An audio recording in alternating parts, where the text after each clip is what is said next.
my intention is that we're following a guide who, in his following him, I get there is safety in this world and the next. Does that fall in that intention, or that's also considered expecting something in return? We like to give this kind of philosophy type questions.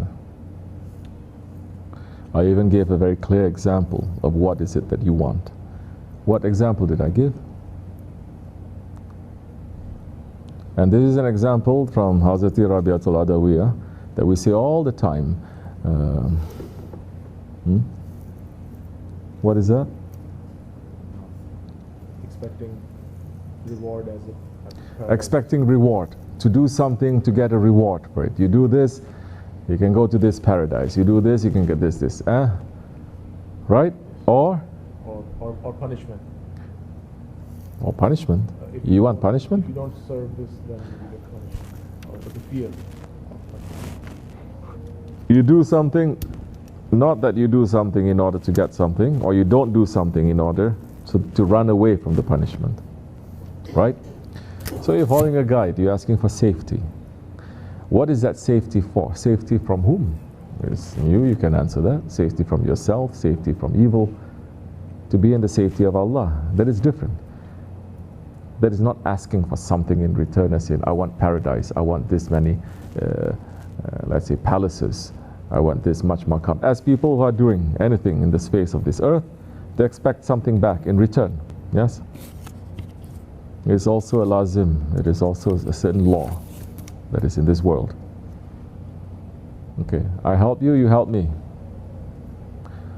That is one level. That level, we cannot knock it down also. In order to reach to the highest levels, you start from the lower level first.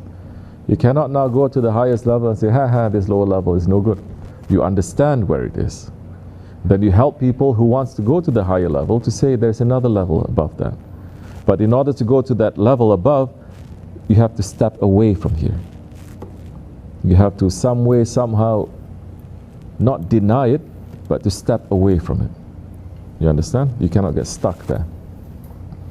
So you're following a guide, and you're asking for safety. What does that safety means to you?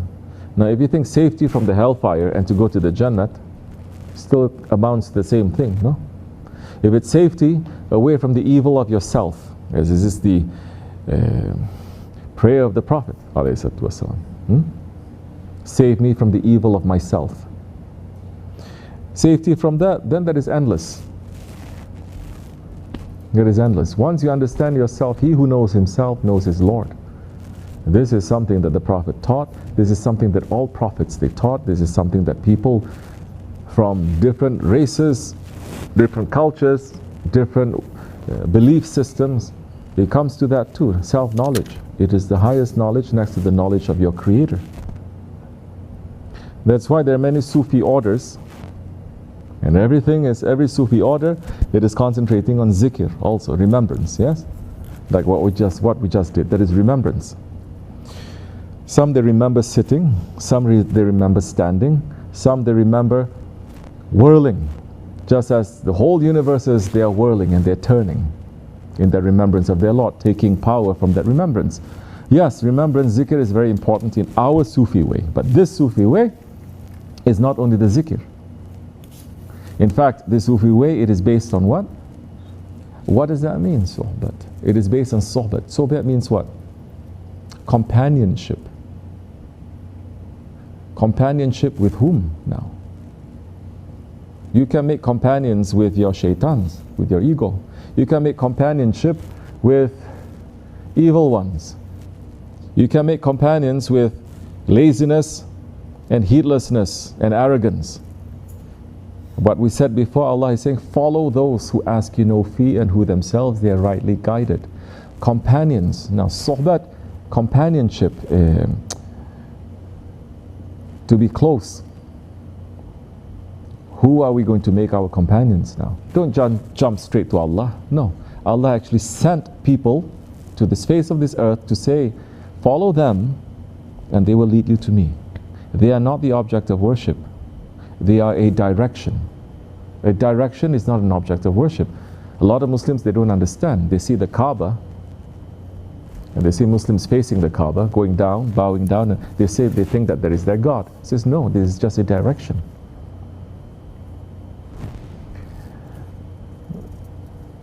As Hazrat Ali has said, the man's religion is the religion of his friends. Whoever he hangs out with, whoever he spends time, that is in love with, that is his way of life, that is his religion, that is his belief system. So now, if you're asking me, worshipping Allah with sincerity, the highest level, not to ask anything in return. What I mean is not to ask for something that is tangible, not even something that is intangible, saying, I want more love, I want more this, I want that. To say, worship Allah because He deserves to be worshipped. Worship Allah for His pleasure. Now we are coming, as I said before, that's why you cannot enter to Tariqat without understanding what is love. Just looking at the object that you love, the person that you love is going to give you that sustenance. Now when you start serving the one that you love, loving the one that you love, disappearing into that one's oceans now, and saying that you exist, I don't. That time, as the Prophet is saying, Hazrat Mawlana, the saints they are saying, you are separated, you're a drop. But when that drop enters into the ocean, you become the ocean. You become a part of the ocean. So our aim is the pleasure of our Lord. Our aim is to return to Him. You understand? So that's different. Don't take it always to a philosophy. This is not a philosophy. Asking for safety, it is not the same as saying, okay, I prayed, so I'm this good, I'm this holy, I do this much. Be fair. Moments where you forget about Allah, your station also falls. The moments where you disobey, the moments when you worship your own ego, the moments when you are angry and you're proud and you're stubborn and you're arrogant. Those moments, those qualities of the nafs, there are hundreds and thousands of tricks and traps. It opens up from those four categories. If you know yourself, then you're going to be very careful. People are not going to detect, but you will know. And once you know yourself, you will know others too. Then you will understand. Then it is up to you. If you're given that permission, you'll say something, you'll do something. If you're not given that permission, don't interfere too. Don't interfere. Be busy with yourself. So, we all ask for safety from ourselves, because safety is also one of the names of Allah. Yes? What is that? We just recited His names tonight. Salam, peace, safety, to return to Him. So, that's okay. Our whole aim now is to be in safety here and hereafter, to save ourselves from ourselves, evil that is within and without. There is. We are not in paradise. This is not our home. We did not originate from here. We came, as Maulana is saying, I came from somewhere and I'll return that. Of that I'm sure. We came from there, we're going to return there. All this fight, all this horror, all this bloodshed, all this violence is for this. This is not even our home. And in the Sufi way, this is dunya, which is one of our enemies. Dunya. First it is the ego, nafs. The ego. That is, if you don't think your ego is worse than Shaytan, worse than all the evil people, not to say, oh, this one is evil, this one is bad, I'm not like that. No, you share the same characteristics. Just opportunity is not given to us, that's all. So many people, they don't have a gun in their hand when they're angry. If they have a gun in their hand when they're angry, imagine what is going to be done. You understand? So first it is the nafs. There is the ego. This is the most dangerous that Allah has put into each and every one, regardless of your race, your color, your religion. Everyone has that. Man and woman, they all have that. We have that. It's inside. And it is this continuous struggle against our ego that Allah has put in us.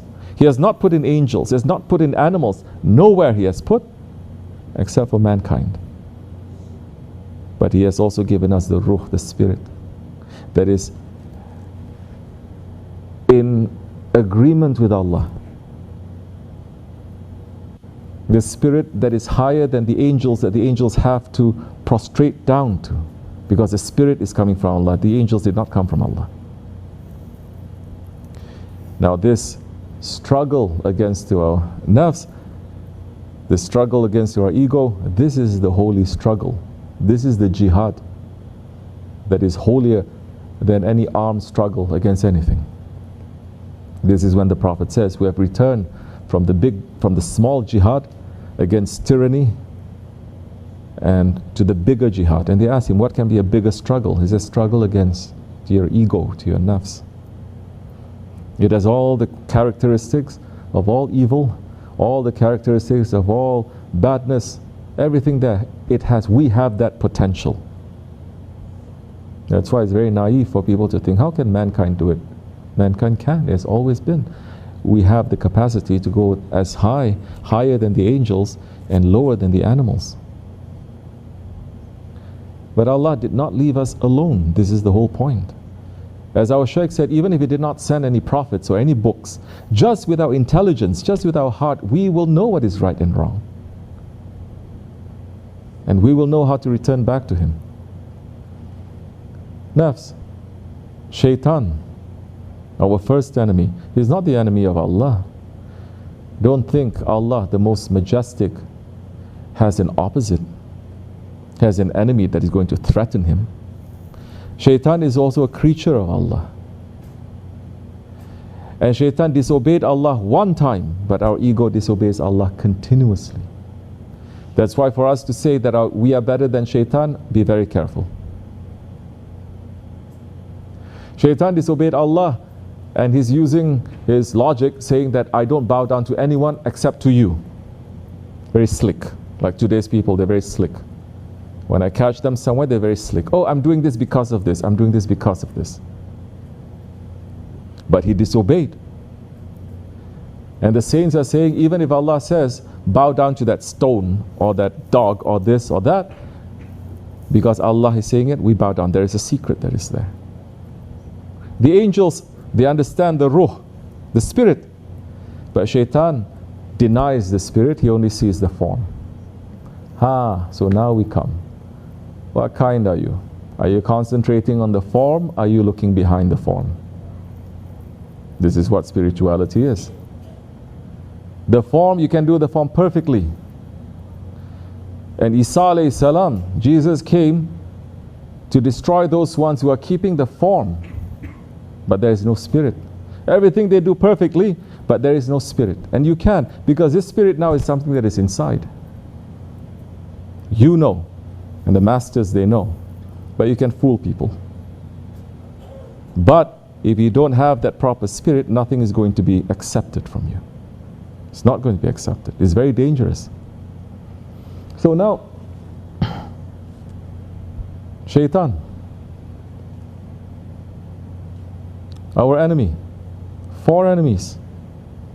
First is our nafs, that Allah has also given us the power to be able to step on our ego, sending prophets and saints and shaykhs and books, intelligence to teach us what is our ego. Shaytan, understanding who Shaytan is not an enemy to Allah, he is an enemy to us, because he's saying, because of you I disobey Allah, and Allah threw me out from divine presence.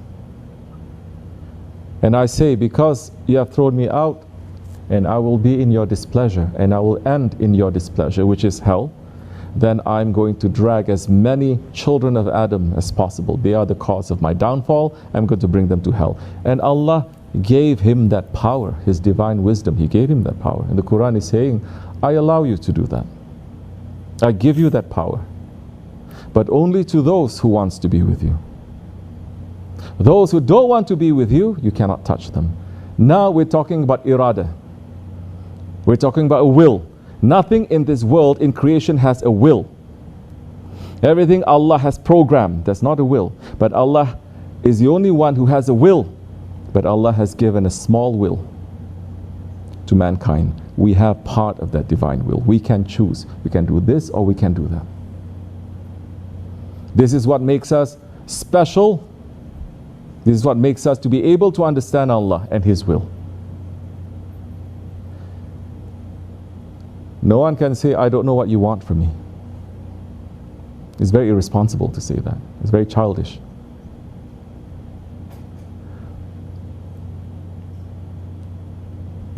So now you have a will.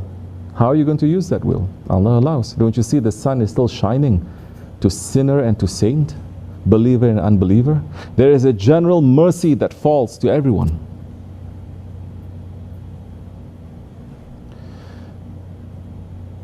Shaytan, because of his jealousy to the children of Adam, because Allah has created us in the most perfect form, in ahsani taqwim, knowing that mankind will occupy that maqam al-mahmud, that most praised station, special to Allah. From that jealousy, he turned against. One word he said against to Allah, everything that he did is thrown back to his face. Now what about us? How much we have to fear? But how much mercy Allah has given us. So Shaytan, and Allah is saying in Surah Al-Yasin, did I not warn you? Yasin is a chapter in the Quran which is regarded as the heart of the Quran. Everything in creation has a heart. Everything. It has a heart. And the heart of the Quran is in this chapter of Yasin. 2 letters, Yasin. One of the most important verses is Allah saying, have I not warned you? Have I not told you, O children of Adam, not to worship Shaytan, because he is an open enemy? Yes? We are in enemy territory. We're not at home. And the people who are in tasawwuf, in Sufism, if Allah is talking about an open enemy, then what about the hidden enemy? The enemy that is inside. Which one is more dangerous? Enemy outside or the enemy that is inside? If you're concentrating on the enemy outside, you may build the strongest fortress, yeah? But your back door is open. Your back door is open, it means nothing. People who are spending so much time worshipping and doing good deeds, but they're doing it for the wrong reason, to show off. They're doing it for people to clap. They're doing it for an ulterior motive, not sincerely. Shaitan just enters from the back door, takes everything away. It's finished, it's done. How are our desires and this dunya, this world? And again I'm saying, when we say about this world, we are not talking about what? The whales and the redwood forests and the oceans and the this. We're not talking about that world. We're talking about how man, in his appetite for this world, the gold and the silver is not inherently evil in themselves, but how we are now taking this and thinking that it is all for us. We don't want to share. It belongs to us and we want to live forever. What does a man do then in that situation when he worships this dunya, this world, and the desires of this world and the pleasures of this world? He starts worshipping himself. He thinks that he is a God. He thinks that he is a Lord. He thinks he is above right and wrong. He thinks that anything he desires, anything that his heart is moving towards, he must take. This is very bad. It's very evil. So, these 4 enemies. You understand? So, we want safety from the enemies inside first. Shaitan is outside. He cannot enter until we open the door. There's no permission for him to enter unless we open the door. When we invite, then he comes. So, we are not claiming that we are good, we are holy. This is every fighter who is fighting. It'd be very foolish for him to think that he's the best, because he will always fall. But you always want to fight first against ourselves and our egos for safety. Yes, from ourselves. Then slowly it starts to spread a little bit individually, families, small communities. It begins like that. It always does. And for us, it doesn't matter if this world is going to end tomorrow or for another 1,000 years. Our eyes are not in this world. Our eyes are in this other world, the real one, that is pre-eternal and is post-eternal. This world is going to end. Assalamu alaikum wa rahmatullah.